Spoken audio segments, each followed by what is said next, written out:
En la plaza pública de la ciudad de Santo Domingo, un murmullo creciente llenaba la atmósfera, mientras un grupo de dominicanos españoles comentaban las últimas noticias.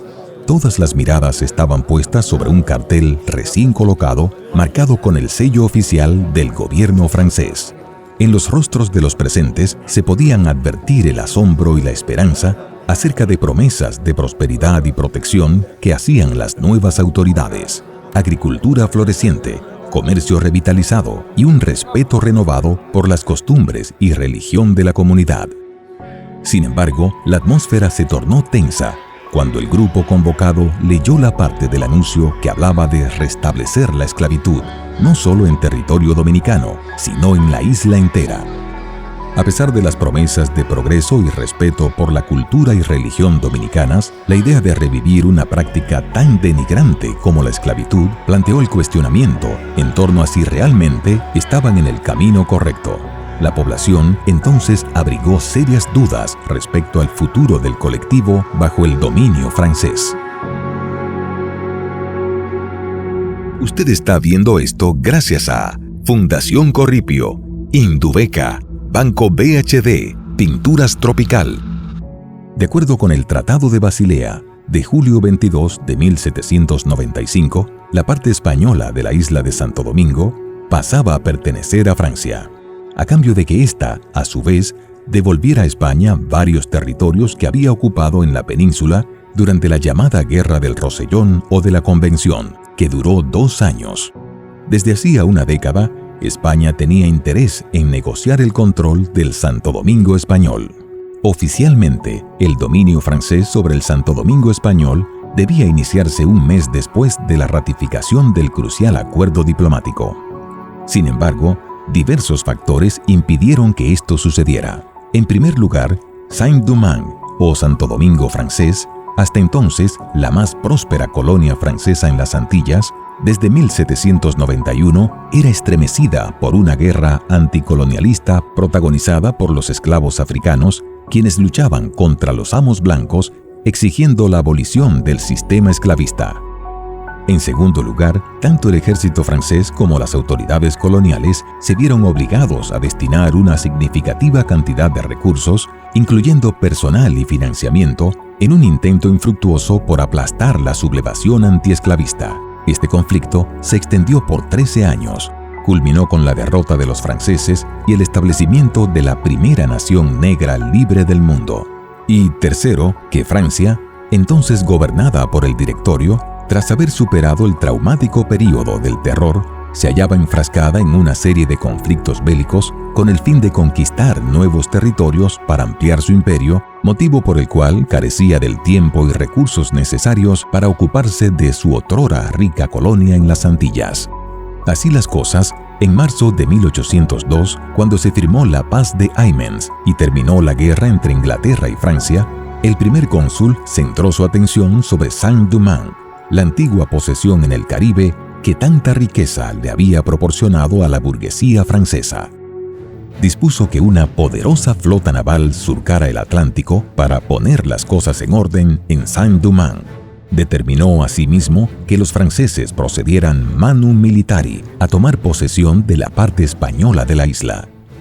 Materializado esto último, en 1803 comenzó el período que en la historia dominicana se conoce como la Era de Francia en Santo Domingo. La impresionante flota naval que Napoleón envió a Santo Domingo estuvo al mando de su cuñado, el general Victor Emmanuel Leclerc, uno de los militares de mayor prestigio en las guerras europeas, casado con su hermana Paulina Bonaparte. Esa invasión militar, compuesta por unos 22.000 soldados distribuidos en 55 barcos, arribó a Samaná en febrero de 1802. En poco tiempo, la cifra del ejército francés, combinado con las fuerzas de tierra, aumentó a casi 60.000 soldados, que fueron distribuidos estratégicamente en diversas zonas. Un contingente dirigido por el general Boudet se trasladó a Puerto Príncipe, en el sur. El general Leclerc se estableció en el Cabo Francés, en el norte, mientras que los generales Caberceau y Luis Ferrand se dirigieron hacia Santo Domingo y Montecristi, respectivamente. La principal tarea de esta abrumadora fuerza militar era recuperar el control de Saint-Domingue, someter a Toussaint Louverture a la obediencia y, en última instancia, restablecer el régimen esclavista. Este propósito provocó la indignación de los revolucionarios, quienes bajo el lema «Libertad o muerte» lucharon con impresionante valentía contra el invasor, logrando finalmente vencer al ejército francés que había conquistado tantos lauros militares en Europa. En el curso de esa fase de la insurrección antiesclavista de Saint-Domingue, Toussaint fue hecho prisionero y enviado a Francia, pero el vacío que dejó en el escenario revolucionario pronto fue llenado por otros actores como Dessalines, Cristóbal, Pétion y Boyer. La guerra entre los antiguos esclavos de Saint-Domingue y los franceses duró 2 años.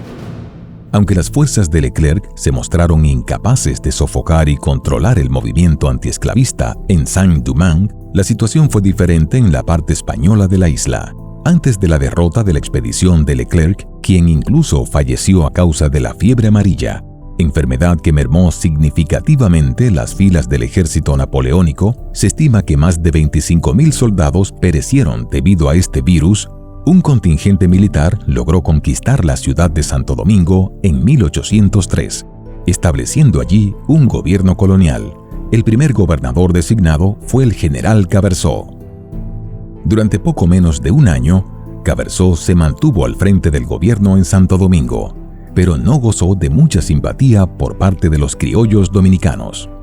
Cuando los franceses se rindieron ante el avasallante ejército de los antiguos esclavos y poco después abandonaron Saint-Domingue, Caberceau también decidió renunciar y retirarse, decisión con la que no estuvo de acuerdo Louis Ferrand, quien entonces resolvió trasladarse desde Montecristi a Santo Domingo para tomar el control del gobierno. El 1 de enero de 1804, el mismo día en que Dessalines proclamó la independencia de Haití, el general Louis Ferrand tomó posesión de la gobernación del Santo Domingo español, convirtiéndose en el último reducto militar francés en la parte oriental de la isla. Sin embargo, el general Louis Ferrand había concebido un programa de gobierno muy beneficioso para los criollos dominicanos, y consciente del estancamiento económico de la colonia y del hecho de que sus habitantes vivían en un estado de ruina casi total en medio de una agricultura de subsistencia, se propuso fomentar el desarrollo de la agricultura y de las pequeñas plantaciones para reactivar el comercio. Inspirado sin duda en una proclama del general Leclerc dirigida a los dominicanos españoles, hizo de público conocimiento que la voluntad suprema del gobierno francés al asumir la dirección de la colonia era protegerlos y contribuir a su prosperidad, al tiempo que les aseguró respetar la religión, los usos, las costumbres y la lengua del pueblo dominicano. En sintonía con esas promesas, Louis Ferrand inició su gestión gubernativa al frente de la colonia de Santo Domingo. Entre sus diversos proyectos figuraba la fundación de una nueva ciudad en Samaná que llamaría Puerto Napoleón. Se propuso promover el desarrollo de nuevas plantaciones de café, cacao, tabaco y azúcar con fines de exportación. De igual manera, incentivó en el sur el comercio del corte de maderas preciosas, como la caoba, Campeche y Guayacán, que eran altamente cotizadas en Europa y Estados Unidos. Ferrand, por su parte, se empeñó en asegurar el dominio total sobre los diversos pueblos de la parte española de la isla, debido a que algunas localidades, como Santiago y otras comunidades cercanas, recientemente habían estado en poder de agentes criollos que trabajaban en favor de la causa haitiana. En síntesis, la gestión administrativa de Ferrand resultó positiva para el colectivo criollo, que desde el inicio de la revolución de los antiguos esclavos y de la cesión de Santo Domingo a Francia, no había podido disfrutar de sosiego. Napoleón, incluso, gestionó un crédito en Estados Unidos a favor de la colonia, y gracias a este respaldo, así como a otras importantes iniciativas, pudo Ferrand lograr que se reanimara la economía en tan breve tiempo. Aprovechó e hizo un llamado tanto a ciudadanos franceses como dominicanos que habían emigrado de la isla para que se reintegraran al país. El comercio interno se dinamizó como nunca antes y, en términos administrativos, designó nuevos funcionarios para que asumieran responsabilidades al frente de diferentes pueblos en el interior de la colonia. De igual manera, se ocupó de reorganizar las milicias y, cumpliendo con parte de las promesas de Leclerc, ordenó respetar las costumbres religiosas, culturales y lingüísticas de los dominicanos. Algunos historiadores señalan que el gran error de Ferrán fue anunciar el restablecimiento de la esclavitud en toda la isla, odiosa medida que provocó la indignación de Dessalines y de sus correligionarios, quienes, temerosos de que Francia pudiese organizar sus fuerzas y atacar Haití, organizaron una invasión militar para ocupar Santo Domingo Español, expulsar a los franceses y convertir en realidad el proyecto louverturiano de "La isla es una e indivisible".